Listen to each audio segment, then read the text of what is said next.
Ndio nilikuwa nasema hivi. Nasikia ndugu zangu abiria, maana ya kufunga mkanda ni mkanda ukushikanishe wewe na siti uliokalia. Tumeelewana? Ndio maana waliotengeneza hii mikanda waliweka kitu kinaitwa adjust, namna ya saizi ya kupima mwili wako wewe.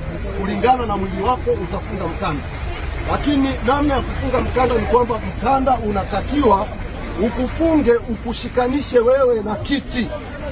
Yaani kwa maana kwamba ukitokea mgongano wa aina yoyote katika gari, wewe hupaswi kusogea na kukiacha kiti chako hata sentimita moja.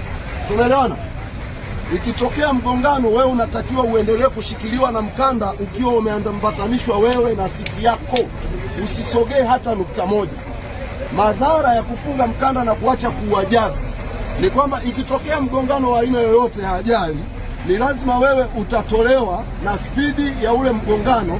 Utakuja ukikuta mkanda wako una eneo pana la kuachana na mwili, wewe utasogea, utaufuata ule mkanda. Madhara yake ni kwamba unaweza ukakukata katikati kiunoni, ukakufanya ukawa sehemu vipande viwili vya mwili wako. Kwa hiyo unapofunga mkanda, ndugu yangu abiria na kondakta, hakikisha unawaelekeza abiria namna ya kufunga mkanda. Mkanda muadjust abiria ili mkanda umshikanishe yeye pamoja na siti. Kule Kenya wanaita mshipi.